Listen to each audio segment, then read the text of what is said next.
Vamos lá. Então a gente vai iniciar as nossas tarefas. Peço a participação, né, de vocês, alunos, nesse sentido. E a nossa proposta é falar um pouco sobre as demandas, né, que vão exigir de vocês para a atividade 2, a atividade virtual da disciplina de Linguística Aplicada, que na verdade se trata de estudos, né, com vínculo na escrita e na fala, né, que é muito importante nesse processo de interação com os alunos e também eu particularmente considero isso fundamental, o estudo nessa perspectiva, e a gente vai compreender melhor essa finalidade, né?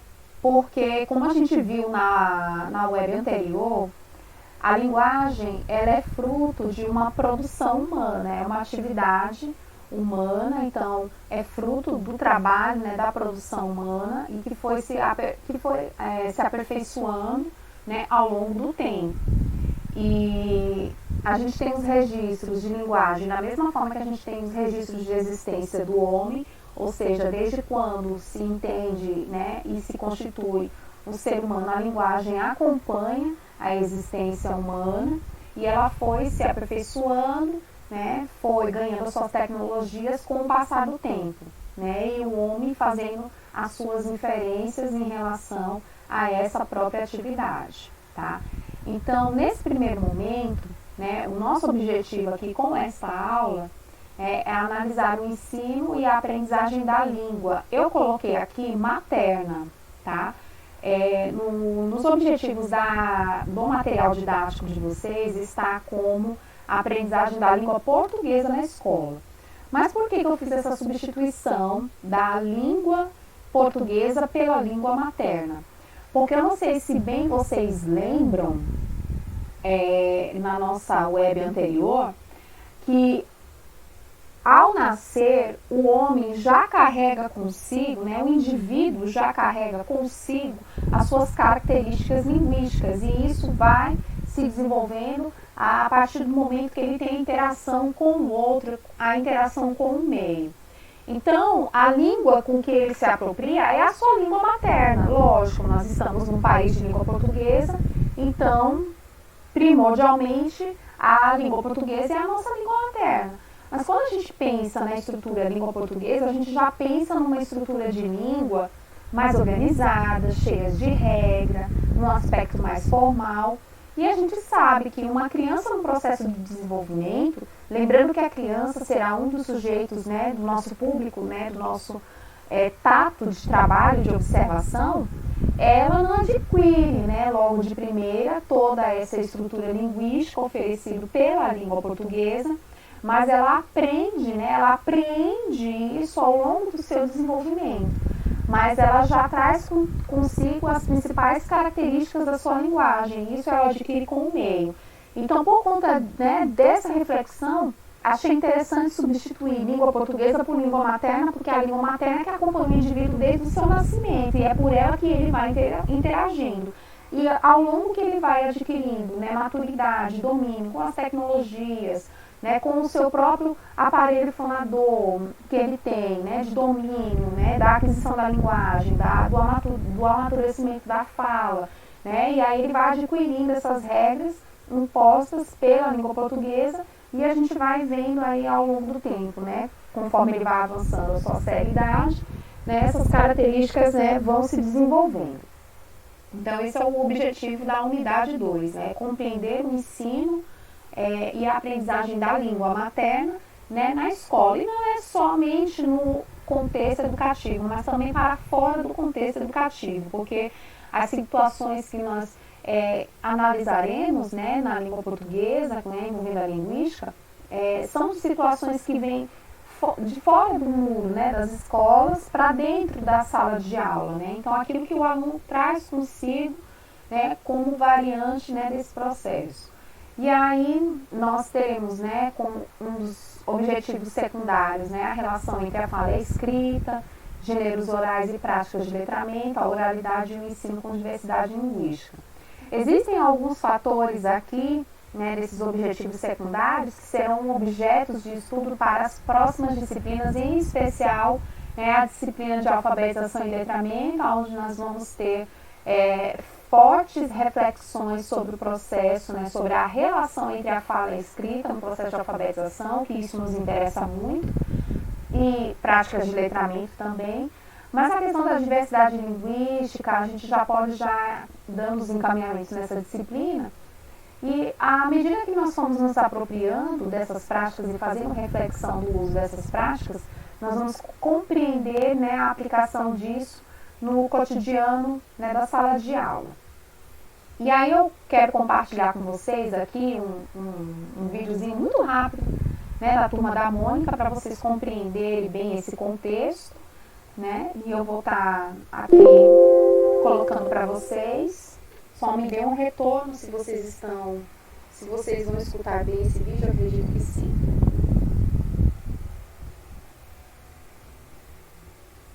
Cebolinha e Mônica em A Tática do R. Ah, a Mônica tá vindo, é agora. Oh, eu não consigo. Cebolinha, o que foi? Tô triste. E por quê? Tô gostando de uma menina que tem uma boneca. E qual é o problema? Eu não falo a letra L. R? Mas o que o R tem a ver com a boneca? Bom, eu quero me aproximar dela elogiando a boneca. E quero falar direito o nome da boneca. E qual é o nome? É a boneca Gorducha. Nunca ouvi falar. Mas é uma boneca estrangeira e...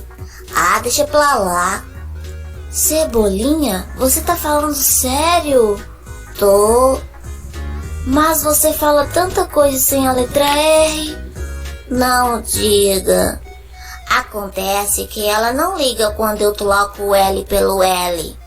Então... Mas faz questão que falem certo o nome da boneca. Tá, eu ajudo você. Faz que nem eu. Assim, o R, R, R, R, R. L, L, L, R. Não dá certo. Vamos pensar em outra coisa. E se eu falar bastante o nome da boneca? Pode ser que dê certo. Concentre-se. Gorducha, Gorducha, Gorducha. Continua. Gorducha, Gorducha, Gorducha. Gorducha, Gorducha, Gorducha. Cebolinha. Baixinha, dentuça, bobona. Eu não resisti. Me empolguei, mas valeu. Ui. Eu sabia que não existia essa boneca. Fim. Uma história em quadrinhos bem conhecida, né? Que é o Cebolinha, um dos personagens aí que a gente pode caracterizar como aquele que... Cebolinha e Mônica. Como aquele que sempre apresenta, né, marcas, características, né, da fala, principalmente com a troca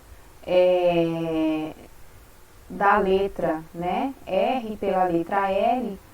E quando a gente se depara, né, com esses tipos de situação, né, tanto pelo personagem, né, mas quanto também pelos próprios alunos, né, a gente faz alguns questionamentos, né? Será que esse problema dessa troca dessas letras é considerado um aspecto normal no processo de aprendizagem? Ou será que devemos analisar para um aspecto patológico, ou seja, considerar que isso é de fato um transtorno, né, de aprendizagem que envolve a linguagem, né? Então são situações que fazem com que a gente reflita, principalmente quando a gente atua no processo de alfabetização, quando nós estamos com as crianças no período inicial, né, do processo de alfabetização, que é muito comum eles trocarem, né, as letras, né, quando vão aprendendo letras, fazendo a junção das sílabas, as trocas dos fonemas, principalmente, né, a gente observa mais as dificuldades em relação a esse processo, nem tanto pela questão da oralidade, mas mais em função da escrita, né, que geralmente os professores apresentam ou demandam maiores dificuldades. E essas dificuldades bem acontecem, né, devido a algumas situações, seja por inexperiência do professor em relação àquela faixa etária, àqueles processos, né, as metodologias que devem ser empregados para as situações de utilização de alfabetização e letramento, né, do próprio contexto, né, da língua portuguesa, no caso das séries iniciais do ensino fundamental, né, e isso exige, né, de nós professores uma constante leitura, né, essa leitura, tanto a leitura, né, do contexto educacional em qual nós estamos inseridos, quanto também a nível de conhecimento, como nós estamos fazendo agora, né, porque essas reflexões elas só são possíveis a partir do momento que nós temos contato com essa realidade, temos contato com essas problemáticas, né, e a partir do arcabouço teórico disponibilizado, né, das mais diversas formas, nós nos apropriamos, né, desses conhecimentos e conseguimos transpô-los para o campo, né, para o nosso campo de atuação. Então, a gente só pode considerar patológico ou normal à medida em que a gente faz uma análise dessa realidade, né, de conhecimento, né, do aluno propriamente dito, né, das suas origens, do seu contexto, né, da onde está sendo oriundo esse problema, para que a gente possa fazer as inferências naquilo que cabe a nós enquanto professores e naquilo que é de responsabilidade ou da família, ou de uma equipe multidisciplinar, ou de uma equipe de apoio que possa estar auxiliando, né, com contribuições para a melhoria, né, dessa dificuldade de aprendizagem, né? E aí, como eu inicialmente, né, solicitei a vocês, né, que aqui apontassem as principais expressões, né, que mais incomodam, que sejam inusitadas, né, que vocês já tenham escutado, né, durante os discursos com os seus alunos ou com pessoas em ambientes educativos preferencialmente, né? E aí, esse questionário ele foi disponibilizado, né, para que vocês respondessem no Google Forms, né, e dali nós vamos ter a compreensão do que de fato vocês estão entendendo, né, pela aplicação da disciplina e permitir também nós conhecermos marcas de oralidade, né, dos nossos espaços educativos, né, e as prévias, né, que nós conseguimos tirar, né, inclusive eu peço até auxílio de vocês para a compreensão aqui de alguns termos. Nós vai, isso é muito comum, não é só vocês que escutam esse tipo de expressão, mas nós vai bem ali, nós volta já, e assim a gente observa claramente um erro aí na questão sintaxe da palavra, ou seja, no emprego dos tempos verbais, né, associado à questão do número, né, da flexão, de número da conjugação verbal, né, nós vamos, né, e aí uma marca, né, que vem sendo estudada, é uma marca recente, principalmente nas cidades interioranas, né, a gente observa muito esse registro, essa expressão. O professor bateu o louco, eu queria até que vocês me ajudassem a compreender, né, de fato o que vem a ser essa expressão, e aí eu conto com a colaboração de vocês, né? Posso ir no banheiro, né? A expressão no, né? O emprego da locução adverbial, da locução, né? Dando aquela característica de lugar, ao, né? O emprego correto, né? Posso ir ao banheiro, né? Então, aqui também a gente vê um problema, né? Da estrutura da língua portuguesa. E aí, tudo jóia, né, também outra expressão, né, que vocês apontaram, né, para perguntar se está tudo bem, né, como vai você está bem, né, nesse sentido. Então, tudo jóia, né, tudo beleza, né, então são expressões que a gente costumeiramente escuta nos nossos ambientes educativos e que a partir do conhecimento do nosso público, do contexto, das intencionalidades, né, cabe a nós, educadores, fazermos as nossas intervenções para que a gente possa situar o aluno no emprego correto dessas expressões, né, levando em consideração a estrutura, né, da língua portuguesa, que é a nossa língua materna, né? Então, não é correto, por exemplo, fazer correções bruscas com as crianças pequenas, porque como elas estão ainda nessa aquisição, né, de competências e habilidades voltadas para a questão da oralidade, então qualquer inibição ineficiente da nossa parte possa fazer com que se crie bloqueios, né, dessa criança no processo da fala. Né? Eu já tive experiências, né, enquanto coordenadora de escola de educação infantil, de professores da educação infantil querem fazer as suas intervenções, né, as suas correções, seja de oralidade ou de escrita com os alunos ainda nesse processo de desenvolvimento, né, dessa aquisição das habilidades necessárias para a oralidade e escrita, e eles se travam totalmente, eles ficam ressentidos, né, eles ficam intimidados, ficam com vergonha, criam bloqueios, carregam esses bloqueios, né, por muitos anos. Alguns alunos desenvolvem alguns transtornos na área da linguagem por conta de más intervenções, né, de professores que às vezes não levam a situação do contexto e que existem abordagens, né, assertivas para que a gente possa fazer essas intervenções dentro das medidas, mas levando em consideração as estruturas da criança, o contexto e principalmente as metodologias adequadas para aquela faixa etária e para aquele campo de conhecimento.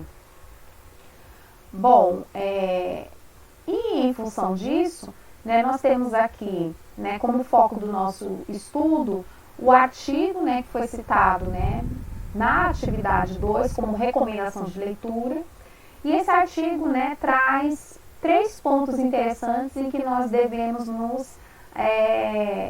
atentarmos, na verdade, devemos, né, nos atentar à leitura, né, identificando, né, a importância das variações linguísticas, né, e como devemos trabalhar com essas variações nos contextos educativos, as manifestações linguísticas, né, que vão direcionar as práticas, as orientações didáticas que devemos ter nesse sentido, né, ou seja, a partir do momento que eu encontro, né, que estou à frente dessas manifestações, e de que forma eu preciso pensar na minha aula, né, nas estratégias metodológicas, nas orientações, nas sequências didáticas, para que eu possa tanto valorizar as variações linguísticas, quanto também fazer as inferências necessárias para aquelas situações em que demandam uma compreensão e uma aplicação da norma da língua, né, da língua portuguesa.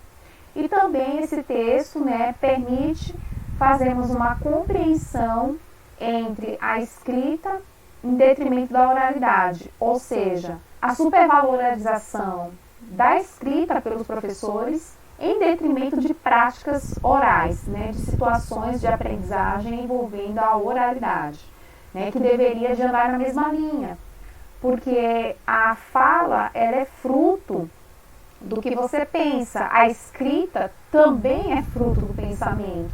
Então, ambos, eles teoricamente, né, vamos dizer assim, alinhando, se originam no mesmo ponto, né, que é o pensamento, que é o aspecto cognitivo. E daí há uma certa valorização por parte dos professores, né, em querer buscar valorização e mecanismos para trabalhar mais situações de escrita do que situações de oralidade, né? E nosso campo de atuação, que é a educação infantil e séries iniciais do ensino fundamental, diz claramente que devemos ter uma equidade, equiparar essas duas situações, né? Essas duas potencialidades no processo de desenvolvimento da linguagem, tanto a oralidade quanto a escrita. Ambas são importantes para o desenvolvimento da linguagem, né? E elas necessitam ser desenvolvidas de acordo com as potencialidades e com as capacidades do indivíduo, e que esses registros não podem se perder ao longo do processo, né, de formação do indivíduo. Então, da mesma forma que eu trato a oralidade com uma certa valorização na educação infantil, eu devo levar essa marca até o final, né, da educação básica desse indivíduo, no ensino médio e posteriormente no ensino superior, né, onde ele novamente se deparar com situações que vai exigir dele grandes aplicações de oralidade. Então, são duas competências, né, de escrita e de fala, né, que deve ser levado em consideração, ok? A partir do momento em que eu compreendo isso a partir dos materiais que foram disponibilizados, né, eu chamo aqui, né, a baila para que a gente possa compreender a importância tanto da escrita quanto da oralidade, né, nas nossas atividades, no processo educativo, no processo de ensino-aprendizagem, né, e o que cabe a nós educadores, né, compreendermos e valorizar isso nas situações de aprendizagem. Aqui eu trago para vocês os registros da escrita, e aqui eu utilizo uma charge da Mafalda muito interessante, né, ela se envolvendo no processo de escrita, uma escrita solitária, a escrita dela própria, refletindo ela mesma, como eu disse para vocês que a escrita, ela é fruto do que você pensa, né, e ela está escrevendo, né, fazendo uma interação com o diário está sendo o seu interlocutor nesse processo, né, de comunicação, e que ela utiliza a escrita para estabelecer esse processo de comunicação. Então a Mafalda coloca aqui: querido diário, hoje acordei muito contente, então acho que durante o dia o meu estado de espírito será bom. De repente, né, ela se depara ali com uma situação inusitada, fora do contexto da escrita, mas faz parte do seu contexto de elaboração e de raciocínio para formalizar a escrita, e logo em seguida ela coloca: piorando por volta do meio-dia, com probabilidades de sopro, né? Então, ela acredita que durante todo o dia ela estará bem, mas por volta do meio-dia ela acredita que vai ter alguma instabilidade por conta da fome, que é o horário de almoço, e que ela acredita que pode melhorar, né, se ela comer a sopa, porque ela está sentindo o cheiro da sopa, né? Então, tudo isso são as marcas de registro que a Mafalda faz, né, com o seu diário. Lembrando que o diário é um gênero textual, né? E o texto, né, que foi disponibilizado, ele convida, né, a nós educadores a conhecermos as diversidades de gêneros, para que a gente possa compreender as formas e os registros de escrita dentro dos seus contextos, né? E aí eu trago para vocês, por exemplo, a importância da escrita na educação infantil. Existe um diálogo, né, muito intenso sobre: é viável as crianças escreverem na educação infantil? É viável elas não escreverem? Eu posso incentivar as crianças à escrita? A escrita obrigatoriamente, deve ser desenvolvida obrigatoriamente no ensino fundamental? Bom, para isso a gente sempre sugere a recorrer para as normas educacionais, porque ali é que está sendo dito como deve ser desenvolvido o trabalho educativo.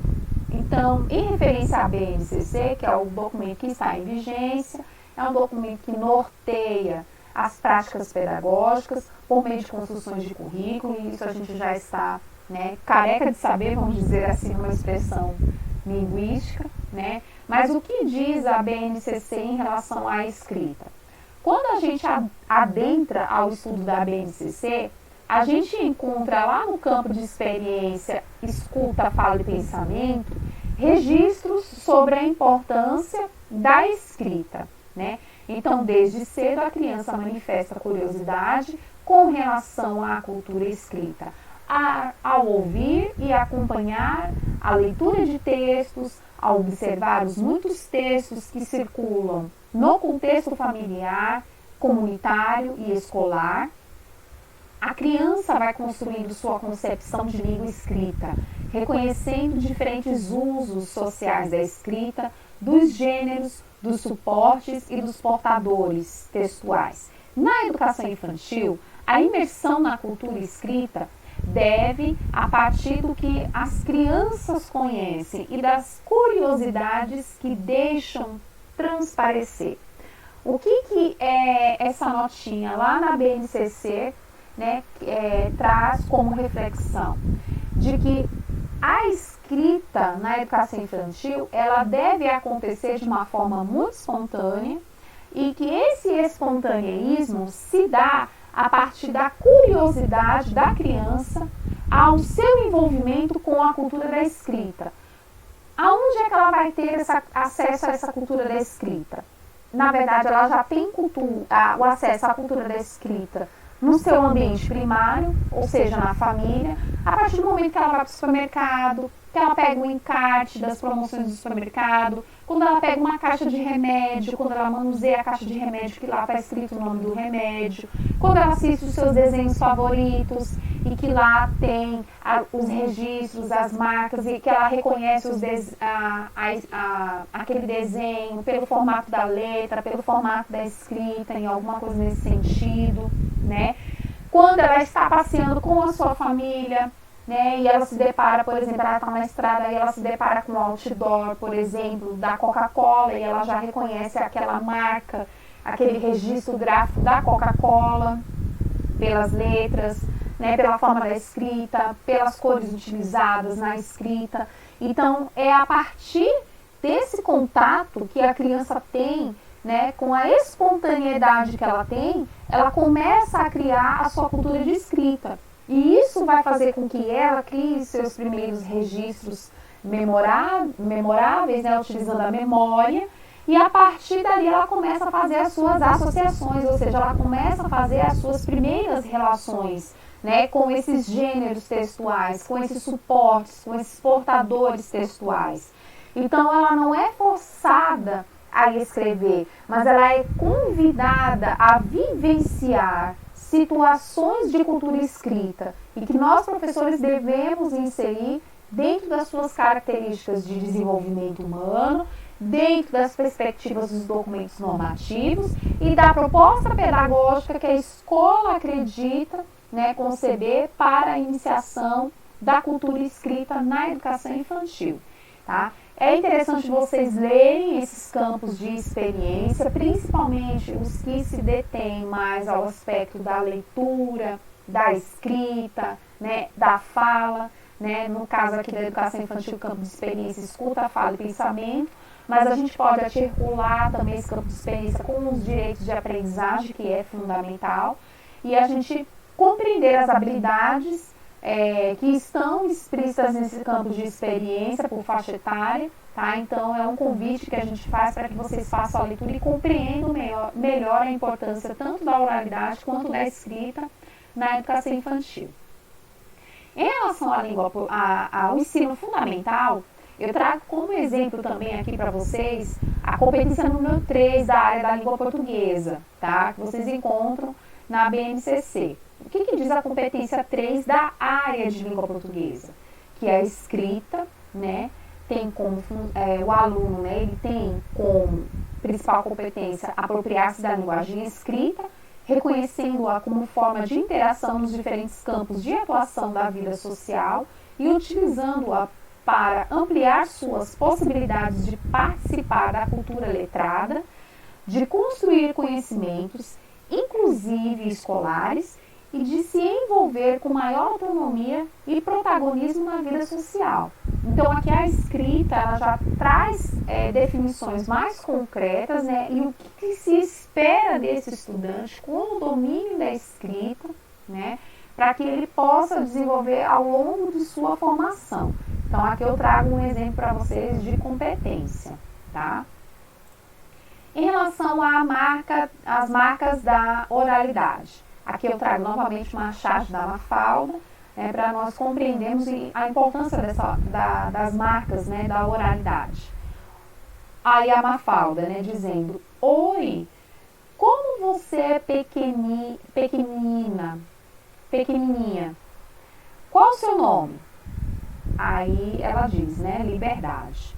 Né? Então, para entender por que ela se chama Liberdade, eu deveria de entender ali todo o contexto. Mas a Mafalda, muito esperta, né, entendeu o contexto e já perguntou logo para ela, né? Aqui, pessoal, não é escrita, tá? É oralidade. Vocês vão me desculpando aí pela falha. Na hora que eu postar o material para vocês lá no ambiente, tá, do Google, sala de aula, eu faço a correção para vocês. Então, em relação à oralidade, o que a BNCC nos diz para a educação infantil? Que desde o nascimento as crianças participam de situações comunicativas cotidianas com as pessoas com as quais interagem. Lembram de Vygotsky? Interação social, tá? As primeiras formas de interação do bebê são os movimentos do seu corpo, o olhar, a postura corporal, o sorriso, o choro e outros recursos vocais.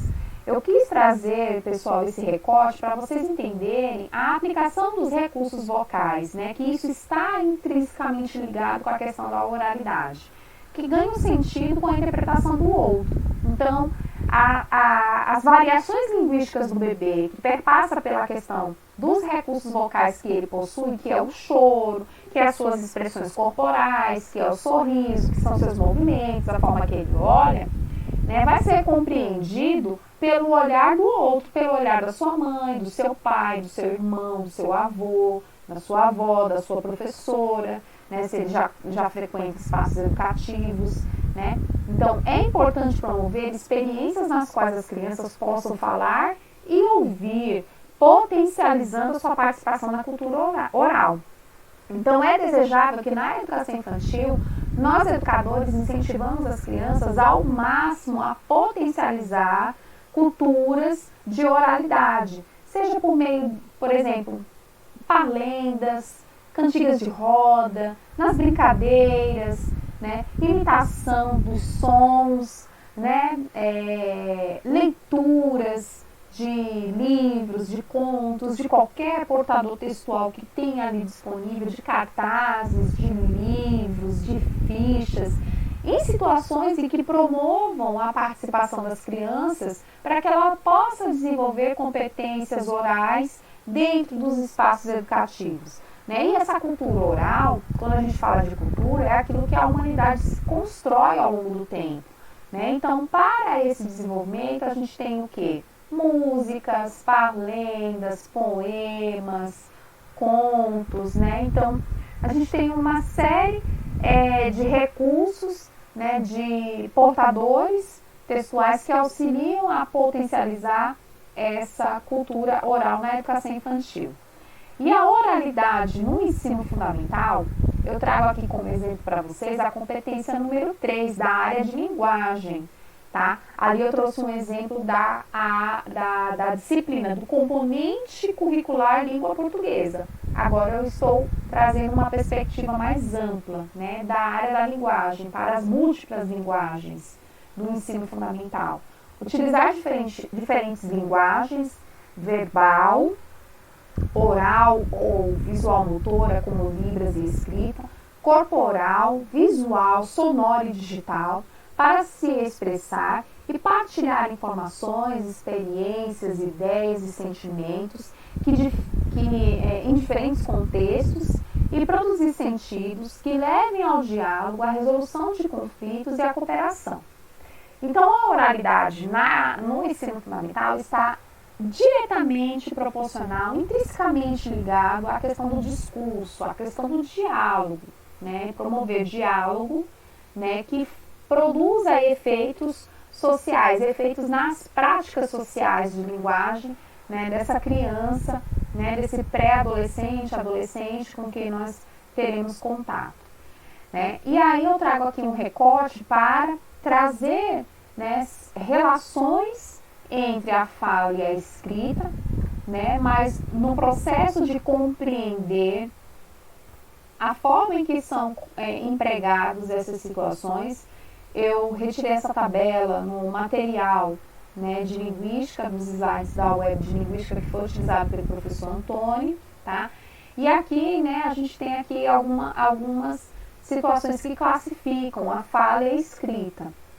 A fala, para ela ser compreendida, ela precisa ter como âncora o contexto, né, o ambiente e as situações comunicativas no qual ela está sendo inserida para que você possa compreender.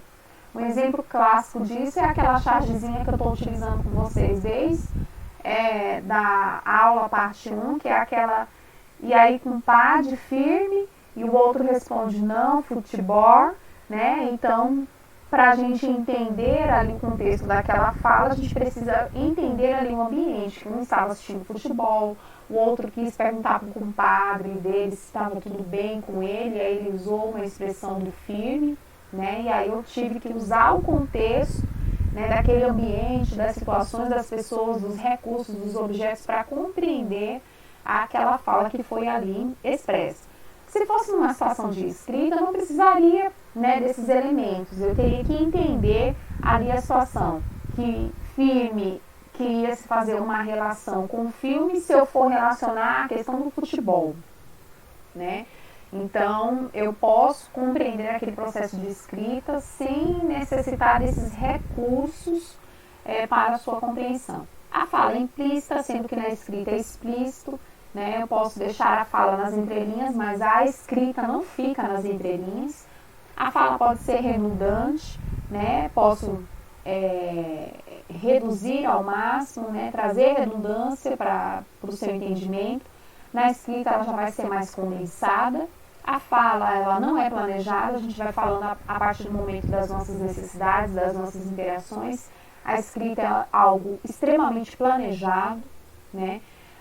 A fala, ela tem como característica a predominância do modus pragmático, ou seja, eu preciso do contexto, eu preciso dos elementos, eu preciso do ambiente, eu preciso dos recursos para compreender toda aquela situação linguística, né, que está sendo ali criada. E na escrita eu preciso de um modo sintático, ou seja, eu só preciso de uma ordenação para compreender o seu significado. A fala, ela pode ser fragmentada, já a escrita ela não pode ser fragmentada. E a fala ela pode ser incompleta, sendo que na escrita a gente tem que compreender ela como um todo, então ela tem que ser completa. E aí, novamente, eu trago a definição de linguística aplicada, que nós utilizamos na nossa primeira web, né, que linguística aplicada é a área de investigação de domínio próprio, que tem como objetivo principal identificar e analisar questões relacionadas à linguagem na prática, dentro ou até mesmo fora do contexto escolar, né? E sugerir encaminhamentos. Foi isso que nós discutimos na aula anterior, né? E estou colocando aqui, né, revisitando isso com vocês, né, para que a gente possa compreender de fato, né, essas necessidades. Pessoal, eu gostaria de verificar se vocês estão compreendendo, se está tudo tranquilo, se vocês estão entendendo, se está tudo tranquilo, o áudio está tranquilo. Estou vendo que vocês não estão aí se manifestando na web, aí eu fico preocupada se estou interagindo, né, de fato com vocês, se está tudo tranquilo. Estou falando muito rápido, dá para compreender normal.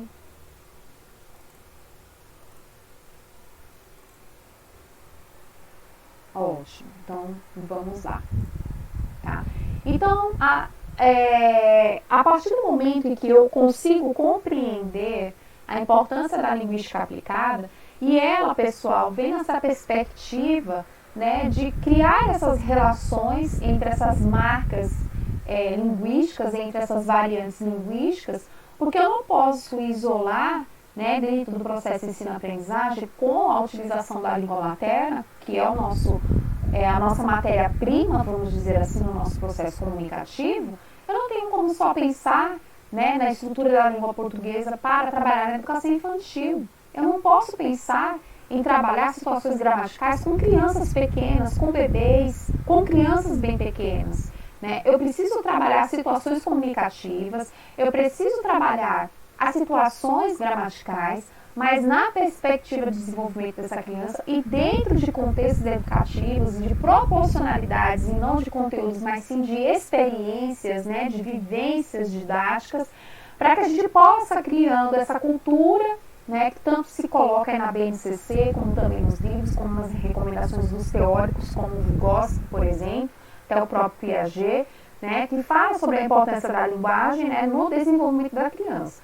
Então, para nós compreendermos a estrutura, né, a importância da linguística aplicada, é interessante nós nos reportarmos a esses teóricos, porque eles que vão dar subsídios para compreendermos de que forma podemos desenvolver atividades de ensino-aprendizagem para este público, tal qual para o ensino fundamental. Lógico que para o fundamental, numa perspectiva mais alinhada à estrutura da língua portuguesa, né? Ao mais próximo do formal, né?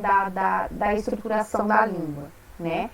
E a professora Edna Porangaba, né, da Universidade Estadual de Alagoas, ela traz algumas contribuições no seu material didático, né, que faça com que a gente reflita, né, sobre isso. Então, não é só no contexto escolar que eu posso analisar situações e criar mecanismos de investigação para resolver problemas de linguagem de dentro de sala de aula. Eu também preciso compreender como isso acontece também fora da escola, né, e sugerir os demais encaminhamentos. Inclusive, essa sugestão de encaminhamentos é que é a proposta da nossa atividade, né, que nós vamos conhecer agora, tá? Então, até aqui, pessoal, tá tudo tranquilo? Porque agora eu vou começar a falar um pouco da nossa atividade virtual, tá? Que está sendo exigida. Não é uma atividade difícil, mas é uma atividade que requer uma certa interpretação, tá? E exige com que a gente busque fontes seguras para que a gente possa fazer as nossas inferências, tá? Eu vou avançar um pouquinho, tá? Para vocês compreenderem aqui que a atividade virtual, ela traz aqui do seu enunciado várias situações, né? Deixa eu abrir, eu acho melhor abrir a atividade virtual para nós compreendermos melhor a demanda da disciplina. Só para a gente compreender o enunciado, né, da disciplina, porque eu trouxe ali só o recorte, e aí a gente precisa compreender melhor. Eu acho que acessando aqui o comando da disciplina, da atividade, fica melhor.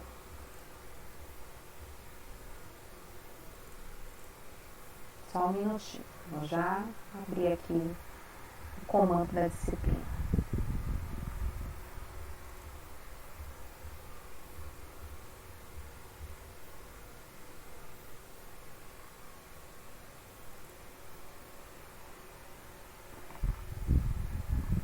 Bom, a atividade, ela traz o seguinte: problema no ensino e aprendizagem.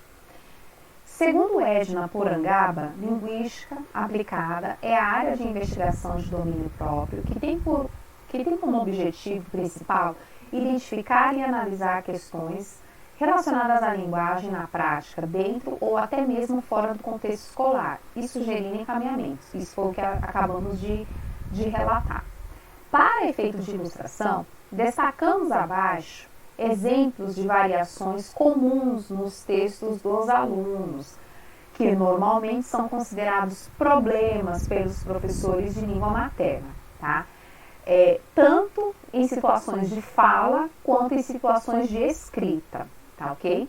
E aqui a gente tem aqui situações fonéticas, situações sintáticas e situações ortográficas. E aqui nós temos alguns exemplos.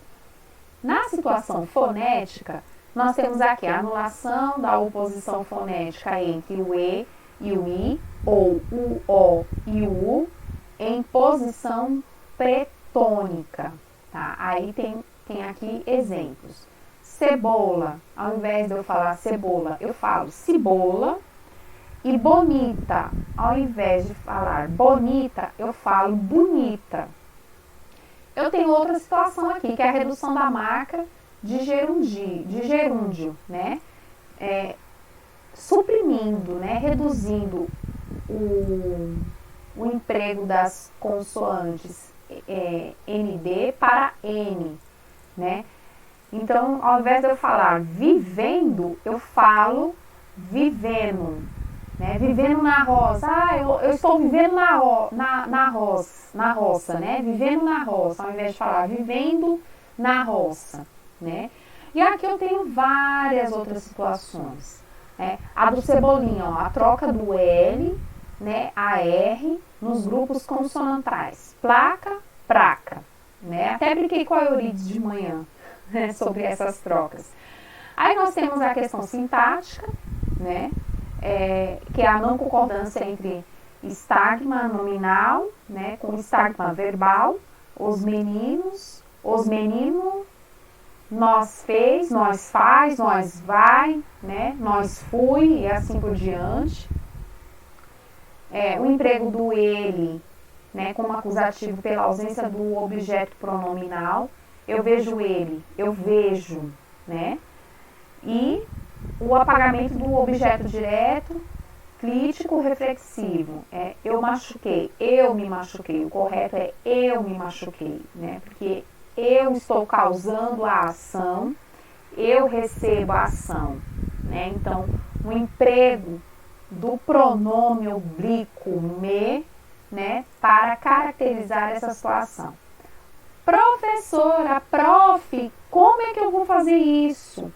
Estudar gramática, estudar gêneros, né, observar situações de aplicação para que você possa fazer as inferências corretas, né? Então aqui são alguns exemplos que o professor disponibilizou, né, na atividade, e aí ele pede para você escolher um problema desse, e eu já vou logo dizer para vocês que esse primeiro exemplo aqui fonético, a letra A, eu não vou aceitar na correção, porque eu estou trazendo ele para demonstrar como é que vocês devem fazer na atividade, e eu não vou considerar, tá? Vou botar um recado no ar, tá?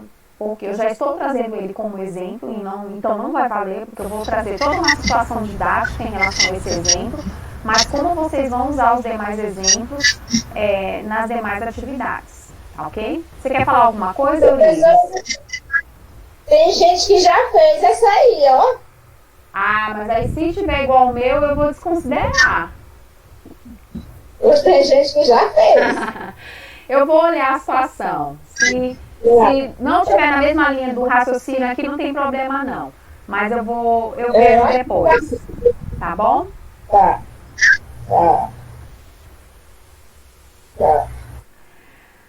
E aí, o professor ele pede para você escolher um problema desse, ou um problema fonético, ou um problema sintático, ou um problema ortográfico, que você apresente esse problema e delineie um objetivo ou mais em relação a esse problema e proponha alternativas metodológicas para resolver esse problema. E aí você precisa apresentar recursos, né, articular bem como que você vai trabalhar esse conteúdo, né, em função desse problema. E depois você deve postar no AVA. Eurides, até agora ninguém postou essa atividade aqui para mim. Então eu entendo que nenhum aluno postou. Então se nenhum aluno postou, então eu não vou considerar a primeira, tá? A anulação da oposição fonética do I, do E e do I em posição pretônica. Tá bom? Aqui para mim não tá aparecendo nenhuma postagem. Não, professora, o aluno não postou ainda, entendeu? Eu vi. Aí ela até falou, não, aguarda a web de amanhã. Depois, dependendo do que acontece, você posta a sua atividade. Tá bom, tá certo, tá. Então vamos lá ao exemplo, tá bom? Então, primeiro, quando o professor coloca lá, para nós compreendermos as situações fonéticas, sintáticas e morfológicas, é interessante a gente entender o que é situação fonética, sintática e morfológica. E eu vou trazer uma ampliação maior para vocês. Eu não vou trazer só aqueles 3 casos. Eu vou trazer uma ampliação maior para vocês dentro do processo de ensino-aprendizagem, quando a gente trata as dificuldades de aprendizagem na área da linguagem, tá? É o que nós chamamos de componentes linguísticos. Esses componentes linguísticos, eles são divididos, né? Eles são categorizados, e eu vou apresentar essas categorias agora para vocês. Nós temos aqui o componente linguístico fonológico ou fonético, como o professor colocou lá no comando da atividade. O que isso quer dizer?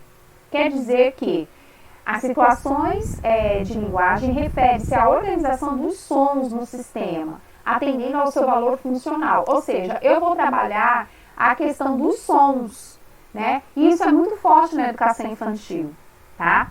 E aí eu vou inserir a criança, né, no mundo fonético, apresentando para ela, sempre partindo de uma unidade, da menor unidade da linguagem, que é a letra, né? E da letra existe o som, e ali eu vou estar trabalhando isso foneticamente com a criança, e isso é muito forte na educação infantil.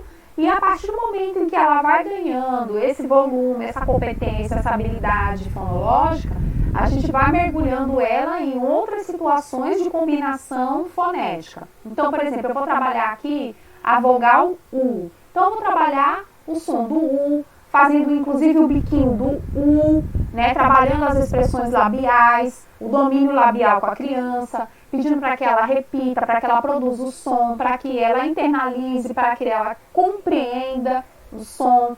A partir do momento que eu apresento as palavras que tenham, por exemplo, o início, ou o meio, ou no fim, essa vogal, para que ela possa compreender, né, quando eu falo unha, né, o movimento, né, do movimento labial. Então, tudo isso eu quero dizer que está relacionado à questão de situações fonológicas, de componentes linguísticos fonológicos.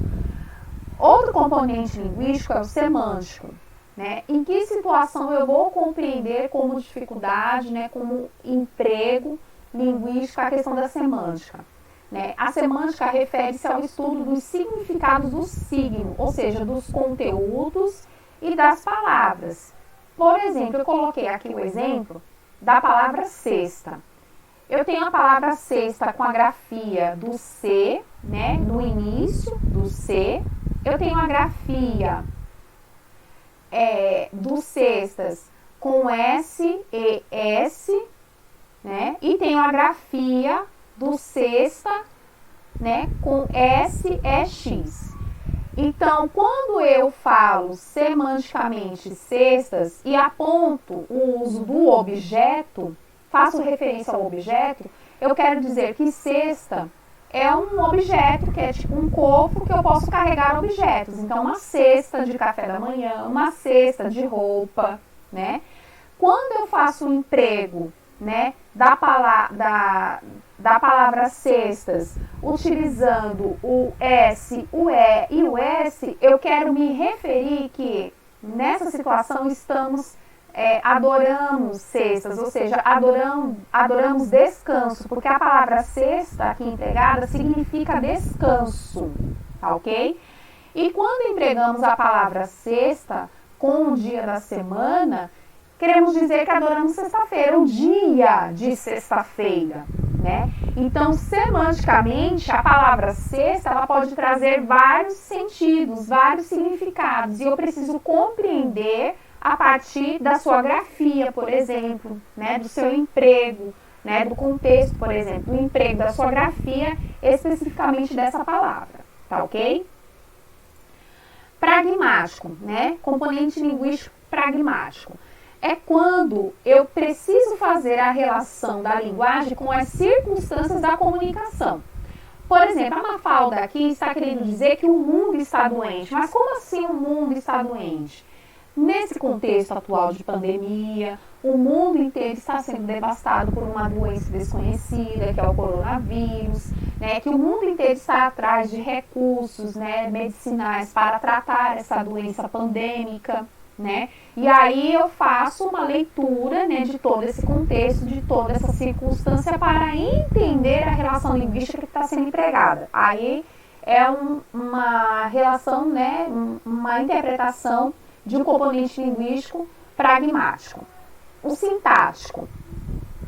Né? O sintático refere-se à construção ordenada, adequada das orações, né, originando como resultado uma expressão coerente. né? E aí eu trago aquele exemplo novamente, né? E aí, compadre, firme? Não, futebol. Então, se eu empregar adequadamente os termos nas orações, eu vou ter, né, como resultado uma expressão coerente. Então, se eu chegasse e falasse, e aí, compadre, tudo bem com você? Ele com certeza iria dar um retorno ou positivo ou negativo, né? Para aquela expectativa, né, da comunicativa que eu criei, né, em relação àquela situação. E por fim, eu tenho o componente linguístico morfológico ou ortográfico, que se refere ao estudo das menores unidades da linguagem, que são as regras, as estruturas da palavra, né? Então aqui eu tenho um exemplo, casa, eu vou escrever com S ou eu vou escrever com Z? Mas nesse caso aqui, o S tem o mesmo som do Z. Então eu vou ter que aplicar a regra gramatical, né, para essa situação comunicativa que eu estou tendo aqui no momento.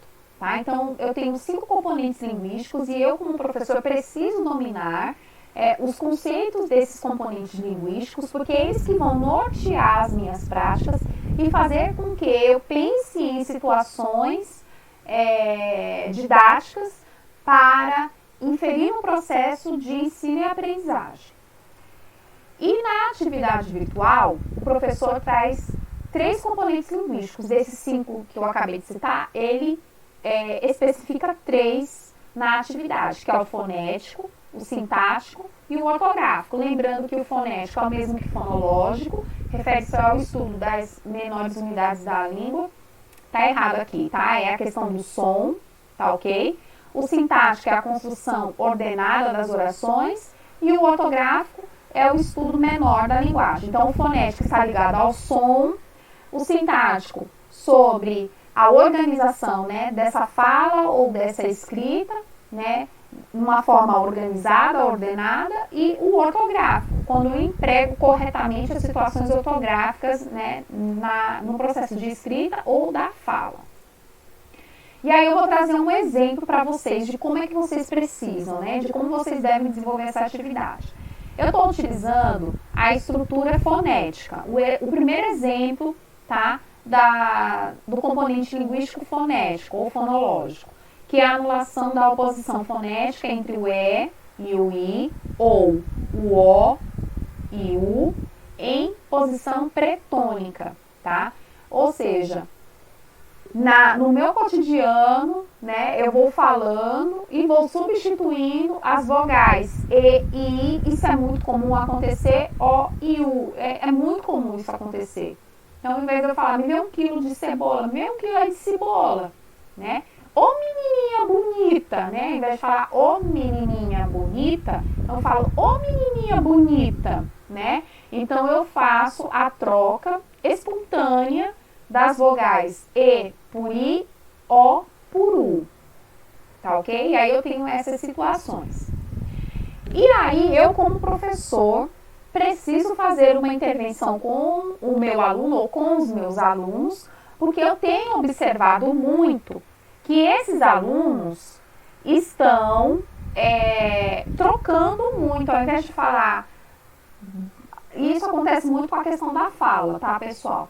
Em vez de falarem, por exemplo, bonita, estão falando bonita. Ah, professora, hoje a senhora está muito bonita. Isso também acontece com os meninos do fundamental, acontece muito, né, essa troca. Para situações de oralidade, a gente deve levar em consideração suas marcas linguísticas, os seus contextos, né? Mas para o processo de escrita, a gente já se preocupa com esses registros, né? O aluno escrever cebola ao invés de cebola, bonito ao invés de bonita, e ao invés de escrever bonita, né? Então, como que nós professores podemos tratar isso, né, dentro da sala de aula, né, utilizando os nossos recursos? Bom, eu preciso compreender que essas trocas que eu identifiquei são características de fonema, tá? Isso eu consigo observar pelos próprios exemplos que eu coloco aqui, ó, CE com CI, né? Porque eles como se estivessem indo para a mesma linha fonética, como se quisessem exibir o mesmo som, né? O mesmo som. Então aqui eu consigo compreender que é um problema fonético. Então, se é um problema fonético, tem a ver com fonemas. Sempre que vocês ouvirem problema fonológico, tem a ver com fonemas, tem a ver com som. Os fonemas são as unidades mínimas do sistema de som, tá ok? Então, sempre que vocês ouvirem falar problemas de aprendizagem ligados à linguagem, né, a estrutura fonética ou a estrutura fonológica, é problemas com fonemas, com sons. Então a criança confunde os sons, tá? E aí a gente precisa entender o que é fonema e como podemos trabalhar fonemas na educação infantil e como trabalhar fonemas no ensino fundamental, tá ok? E aí a proposta de solução para este problema de troca fonética, tá? São atividades de exercício articulatório, que envolva mais o quê? Oralidade. Então, eu tenho que desenvolver mais atividades articulatórias para que o aluno fale corretamente cebola ao invés de cibola, e atividades articulatórias para que este aluno fale bonita ao invés de bonita. Oi, Eurides. Oi, professora. Vem aqui uma dúvida. Vem que quando ele vai solucionar esse problema, ele tem que dar exemplo aqui? Não, porque o professor ele já trouxe o exemplo, né? Ele já trouxe o exemplo, exatamente, né? Mas o aluno ele pode trazer outras situações, não impede. O professor deixa claro, se ele não quiser trabalhar com aquele exemplo que ele deixou na atividade, ele pode trazer outros exemplos. Certo, mas o que eu quero dizer é o seguinte, aqui ele vai criar um exemplo de uma pessoa que usa isso aqui, não é isso? Para ele poder encontrar o problema. Não, porque o professor ele já está trazendo ali um exemplo, que é a troca do cebola para o cibola. A pessoa está falando ou está escrevendo cibola ao invés de cebola. Ou ela está falando ou ela está escrevendo. Certo. Aí ele vai criar um objetivo, não é isso? Isso. E uma metodologia. Isso, para resolver tanto o problema de escrita quanto o problema de fala. Ok. Entendi. Tá. Obrigada. Por nada. Tá? Então, quando eu me deparar com os problemas fonéticos ou problemas fonológicos da linguagem, eu sempre vou pensar em fonemas, porque esse aluno está com problemas em relacionar os sons das unidades mínimas da linguagem. Quais são as unidades mínimas da linguagem? É a letra, é a sílaba, é a palavra. Sempre é construído assim. Unidade mínima é a letra, depois passa para a sílaba, que é a junção de duas letras, depois passa para a palavra. Então, o aluno ele está com dificuldade na articulação fonética, ele não está sabendo diferenciar os sons entre as unidades mínimas da linguagem, tá ok? Nesse aspecto aqui das sílabas, o C e o Si, que é do cebola, cibola, e do O e do U, que é bonita com bonita, né? O bo com bu, tá ok? E a proposta de solução que eu vou encontrar para esse tipo de problema é exercer atividades articulatórias, que envolva mais o que? A oralidade, porque a partir do momento que eu verbalizo, é mais fácil eu compreender depois o movimento da escrita. Quando eu começo a falar com uma certa frequência essa palavra, né, eu começo a fazer as reflexões até que se crie um hábito e isso caia no campo automático do aluno. Veja só, não é aqui empregar um processo maciço de memorização, mas é ter exercícios articulatórios para que ele constantemente desenvolva as habilidades de articulação correta daquele fonema. Então, não é cibola, é cebola. Então, eu preciso pensar em atividades que articule, né, melhor o fonema e fazer com que esse aluno verbalize mais vezes a palavra cebola de uma forma correta. Então, por exemplo, para a criança, eu não vou falar, menino, não se fala cebola, se fala cebola. Então, eu não vou falar dessa forma com esse aluno da educação infantil. Ele vai chegar para mim com 5 anos, com 6 anos, e vai falar, professora, a minha mãe comprou um monte de cebola. É mesmo, João? Quantas cebolas a sua mãe comprou? Ah, a mamãe comprou 5 cebolas. João, vamos falar, vamos repetir quantas cebolas a sua mãe comprou? E aí você vai criando essas estratégias. João, fale cebolas. E ele vai falar cebolas. Vamos lá, João, vamos falar de novo, cebolas. E aí você vai criando as situações didáticas de acordo com o retorno que o aluno dá. É mais ou menos igual o início dessa aula, quando eu passei lá a tirinha do Cebolinha e da Mônica, a Mônica insistindo para o Cebolinha repetir a letra R, né? Até que chega uma hora que ele falou a letra R e depois ele saiu de tangente, né? Porque ele queria, na verdade, era tirar sarro da cara da Mônica, né? Mas é mais ou menos naquele exercício, mas dentro do contexto, né, e da mediação adequada para não ridicularizar o seu aluno e não criar preconceitos linguísticos com esse aluno dentro da sala de aula. Então, o que eu vou fazer aqui? Eu vou combinar fonemas para que esse aluno reproduza os sons e os ruídos que correspondam aos fonemas da linguagem, da forma correta. Então, o que eu vou usar aqui? Consciência fonológica. O uso da consciência fonológica, tá? Então, eu vou pensar em exercícios que valorizem mais o quê? A consciência fonológica. Então, a solução desse problema é trabalhar o quê? Consciência fonológica. E como é que eu vou trabalhar a consciência fonológica com esse aluno? Eu vou pensar numa série de soluções. Eu posso pensar em pronúncia de fonemas articulados, eu posso pensar em escuta de fonemas articulados, eu posso pensar em práticas de leitura e escrita dos fonemas articulados, eu posso criar situações de repetição desses fonemas articulados e, principalmente, ter treino fônico, né, com o C e o Si, para ele entender que C, cebola, né? E posso usar, como eu vou explicar aqui, algumas atividades que rimam palavras, por exemplo, C, né, cebola, SE, semente, tem o mesmo som, mas incentivar o treino fônico, né?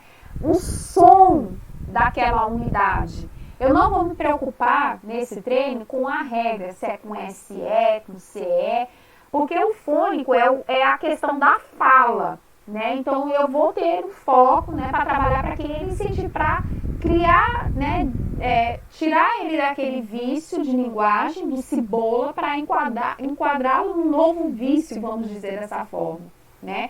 Por uma nova forma de comunicação articulada que é o cebola. E a partir do momento que eu criar uma lista de possibilidades, eu vou pensar numa organização didática, que é o que o professor pede. Delineie um objetivo ou mais objetivos e proponha alternativas metodológicas. Quando ele coloca aqui, proponha alternativas metodológicas, eu vou pensar em sequências didáticas para trabalhar com esse aluno para resolver aquele problema de linguagem. Ele pede para você apontar recursos, apresentar a forma articulada, como você vai trabalhar o conteúdo. O conteúdo ali é o C e o Si, o emprego das unidades CE e CI, BO e PU, né? E depois que eu estruturar todas essas atividades, eu posto lá no aula. Então, o primeiro passo, delinear um objetivo, né? Então, eu escolhi o meu problema, né? Que no caso aqui foi a anulação da oposição fonética entre o E e o I, o O e o U, em posição pretônica. Cebola com cebola, bonita com bonita. Eu encontrei um objetivo, que é o quê? Trabalhar com os fonemas, né? Então, o que é fonema? Fonemas são as unidades, os fonemas são as unidades mínimas, né, do sistema de som.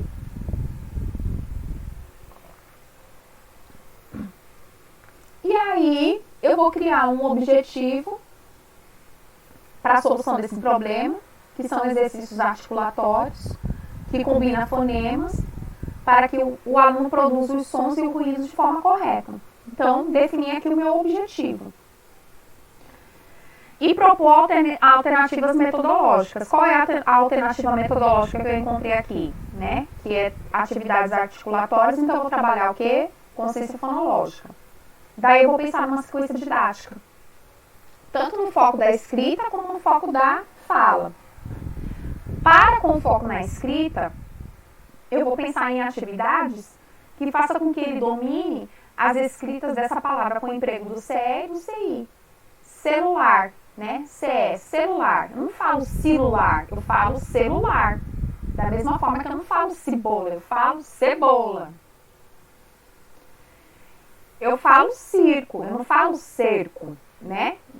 Quando eu mostro a imagem, né, associando a imagem visual, né, daquilo que eu estou propondo com a escrita, né? A criança, ela só aprende por base da relação.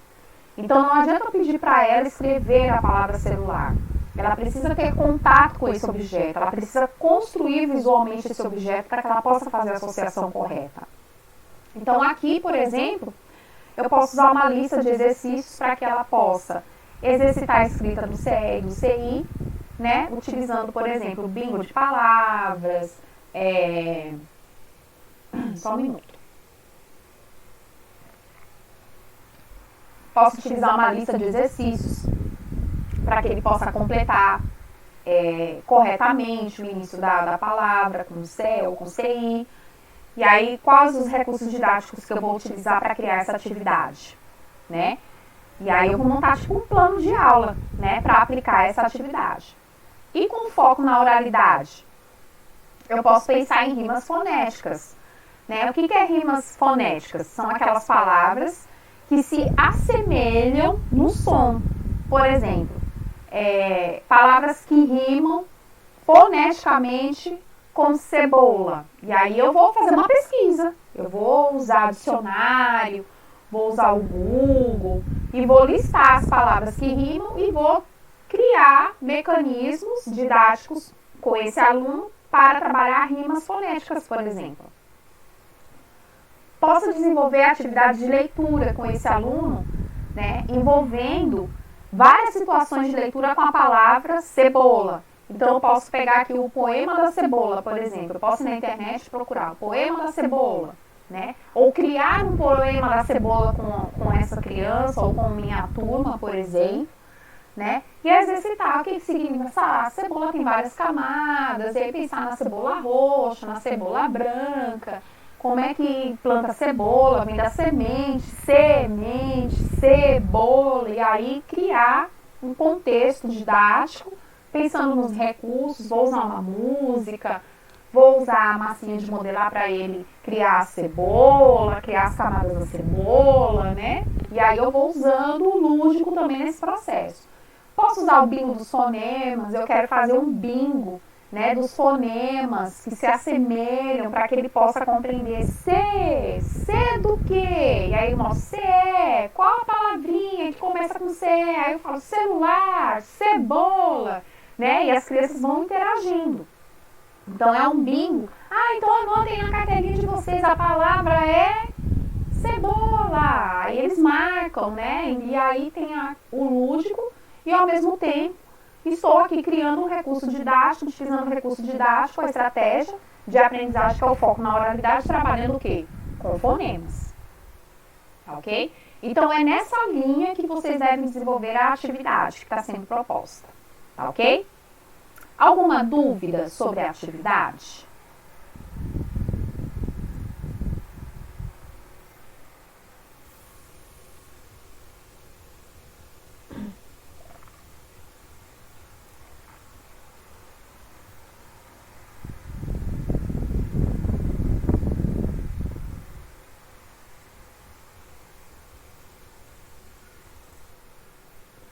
Não tem dúvida, pessoal?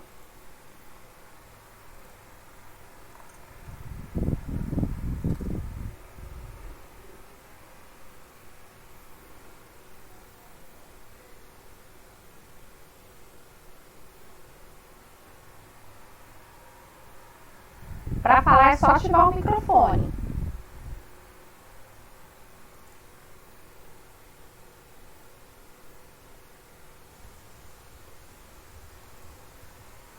Pode falar. Pode falar. Tem que aumentar o volume do seu microfone.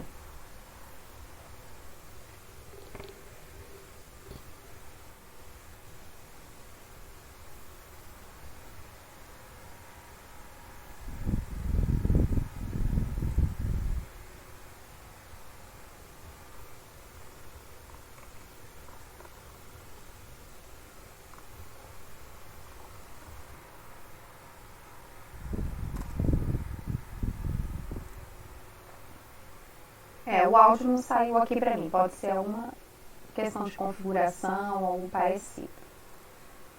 Mas, pessoal, se tiverem dúvida, vão colocando no chat. Pode ligar o microfone, pode ir interagindo.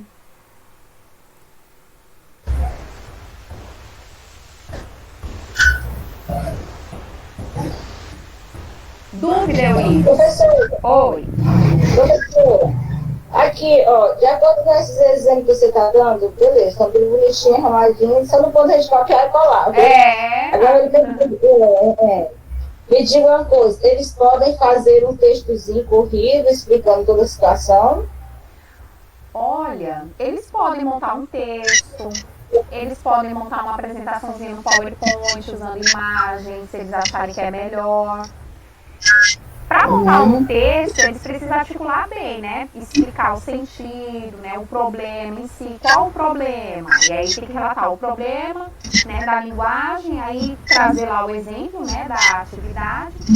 E aí colocar proposta metodológica, né? E aí ele tem que explicar direitinho lá o recurso que ele vai utilizar, qual a metodologia, o tipo de emprego. No caso aqui, como é a questão de fonemas, né, o problema fonético, todo problema fonético, ele pode utilizar recursos que trabalhem mais essa questão dos fonemas. Não é que esteja na moda, mas consciência fonológica é o que está sendo mais discutido hoje para resolver problemas fonológicos. Eles podem também encontrar suporte na disciplina de dificuldade de aprendizagem, que lá na disciplina de dificuldade de aprendizagem, quando vai falar das dificuldades de linguagem, que aparece lá disgrafia, dislalia, desortografia, né? Nesses materiais, eles podem encontrar recursos, né, e explicar como resolver aquele problema, desde que seja para o contexto escolar. Se for por foco para o transtorno de aprendizagem, não vão conseguir, né? Tem que ser contexto, né? Tem que ser o contexto escolar. Certo. A Iana deixou uma pergunta lá, senhor.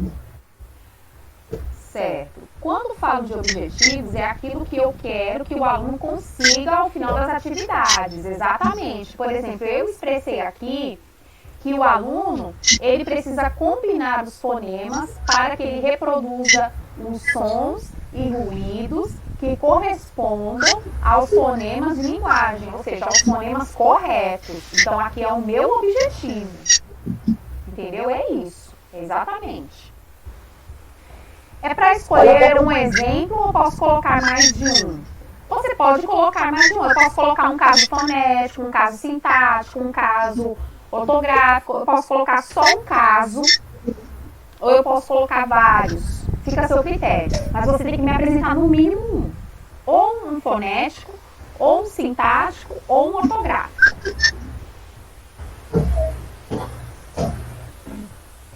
Mas se eu quiser seguir esse seu exemplo aqui, eu posso? Pode, só não vai usar o caso da cebola e nem vai usar o recurso fonador que eu usei. Entendi. Mas pode, porque assim, não é só o CI com o CE com o CI. Eu coloquei ali o bonita com bonita.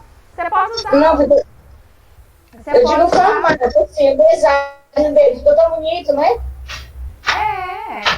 É assim, eu particularmente, para situar melhor os alunos, nós fomos criados com uma intervenção muito forte para problemas sintáticos e ortográficos. Então é muito mais fácil a gente querer corrigir alunos nos aspectos ortográficos, entendeu? E sintáticos, do que fonológicos. Porque os problemas de linguagem ligados à área de sons ainda é muito incipiente nos cursos de formação inicial, né? Então talvez eles tenham dificuldade, exceto aqueles professores que já estão trabalhando na educação infantil, porque isso aí é carro-chefe da educação infantil. Quem deseja trabalhar com educação infantil tem que saber trabalhar, resolver problemas de linguagem que envolvam o processo, características, né, componentes linguísticos, principalmente no processo de alfabetização. Isso aí acontece muito no processo de alfabetização, né? Mas como nós fomos alfabetizados numa linha muito ortográfica, né, muito espelhado na escrita, então talvez os alunos tenham facilidades, né, em querer trazer exemplos da área de sintaxe ou ortográfico, mas fica a critério.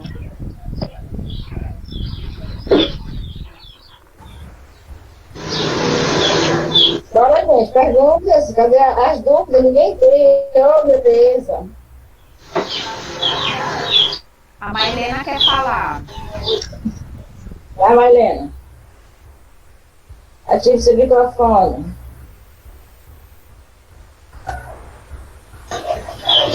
Não, professora, eu não quero falar nada, não. Tava pensando aqui. Fala. É porque, professora, eu já tinha utilizado esse primeiro exemplo aí, entendeu? Na minha atividade. Aí eu tava até conversando com a Eurides, aí ela me aconselhou a esperar a live, entendeu? Aí você disse que já não pode usar. Se tiver usado com a solução que eu usei aqui... Não usou não. Ela usou... Não, professora, tá completamente diferente. Então, ela usou o mesmo exemplo, mas então ela usou... posso falar. Não tem problema, posso falar. Só não vai usar o mesmo objetivo ali, o mesmo recurso que eu usei. Ela usou propostas diferentes. Pode colocar. Pode colocar, não tem problema nenhum, pode postar. Mas tem que ter objetivo, tem que ter lá o objetivo, tem que ter lá a atividade que você vai aplicar. Eu tô trazendo ali como conteúdo, Sim. Eu tô trazendo ali como conteúdo, né, o emprego do CE e do CI. Quando eu vou trabalhar a alfabetização com os alunos, que eu vou trabalhar, né, vamos trazer aqui a moda antiga pra gente entender. C com A, né, K, C com S, C com I, C. Então, eu tô trazendo exercícios para que os alunos entendam a junção das duas letrinhas do C e do E e do C e do I, para que ele perceba as diferenças da escrita e ao mesmo tempo perceba as diferenças de pronúncia, entendeu? Então ali foi um exemplo que eu utilizei. Oi. Marina, na verdade, ela criou um texto, entendeu? Não tem problema. Ela colocou naquele problema lá, naquele primeiro exemplo. Uhum. Dentro daquele texto, ela encontrou o objetivo, certo? Certo. Ela viu as alternativas que ela colocou até como soluções de atividades. Sim, perfeito. A metodologia, né? Ótimo. E ela colocou até imagens, fotos, perfeito. Entendeu? Ela não usou assim, esse exemplo claro que você está vendo, ela usou o texto corrido, com o problema, o objetivo e a metodologia. Tranquilo. Aí ela colocou umas imagens para poder melhorar o ensino dela. Ficou bonitinho. Mas ela não usou exatamente esses exemplos, ela criou outros. Sem problemas. Pode utilizar. Só não vai agora aqui que eu coloquei aqui o exemplo de querer usar esse mesmo exemplo na atividade. Aí não vai valer.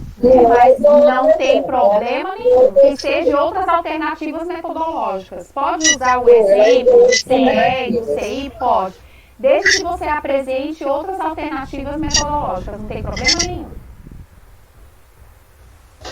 Tá ok, professor. Alguém mais tem dúvida? A atividade não é difícil.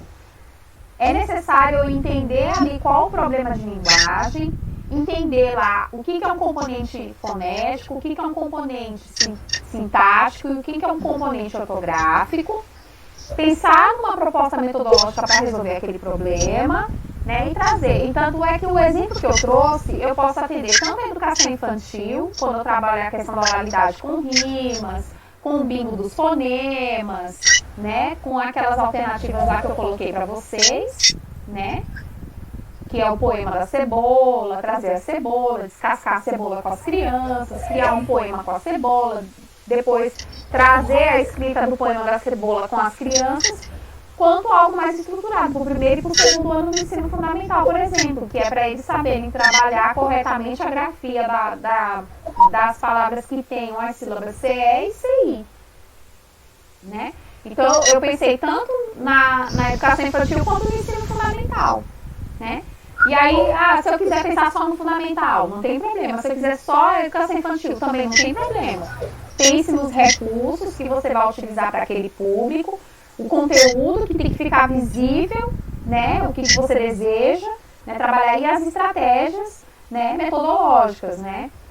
Eu penso que tudo isso seja uma sequência didática. Então, você tem que montar uma sequência didática, ok? E aí você usa a sua imaginação.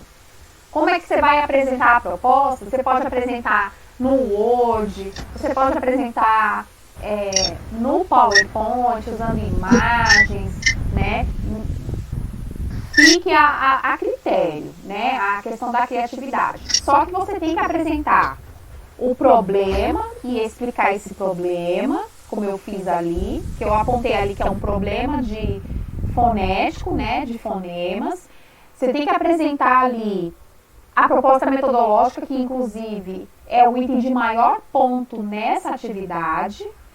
E você tem que apresentar os recursos metodológicos, né? Os recursos que você está empregando para trabalhar essa proposta metodológica, né? Então, a atividade vale 10 pontos, sendo que a primeira é identificar os objetivos, identificar o problema e apresentar os objetivos, 2,5 pontos.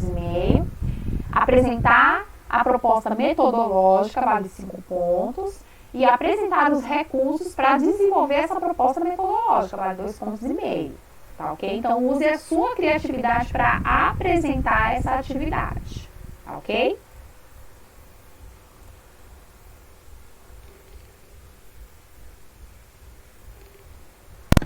Tá falhando muito ainda ou tá bom agora?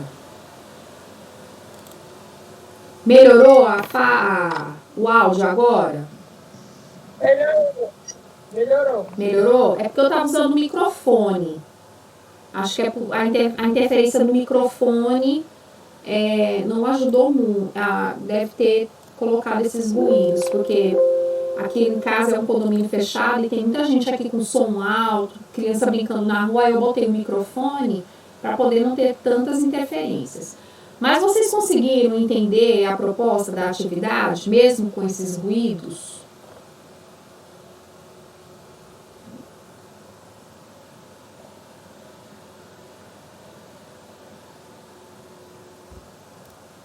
Eu vou já deixar disponível lá essa web para vocês, tá bom? Alguém tem dúvidas?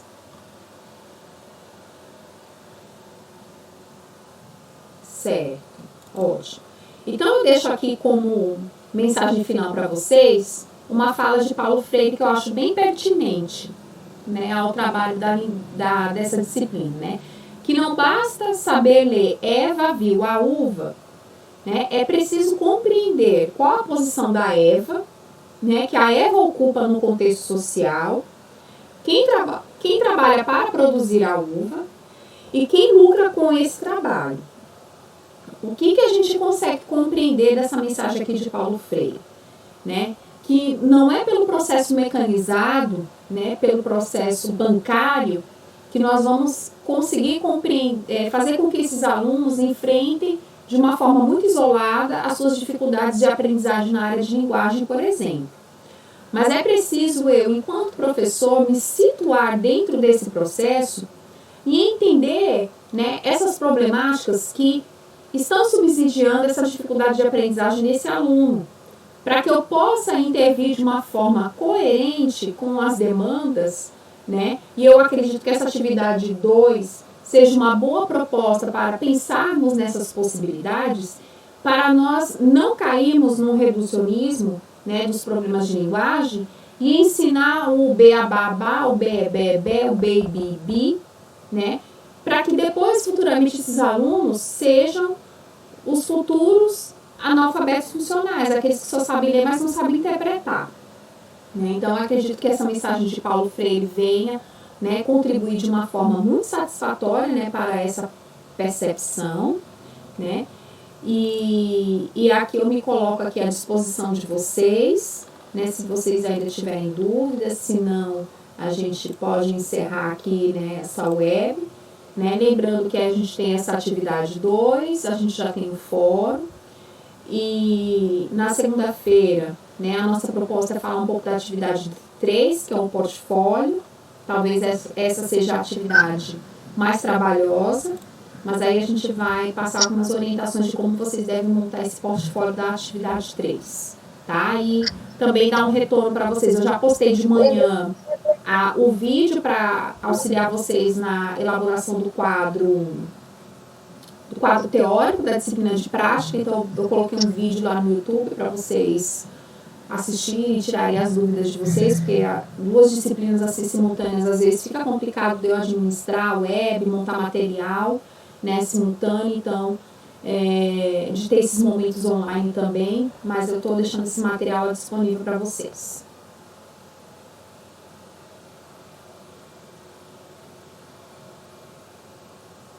Mais alguma dúvida? Tudo tranquilo, pessoal? Podemos encerrar? Vocês querem tirar a dúvida? Euridice, tudo tranquilo? Podemos encerrar?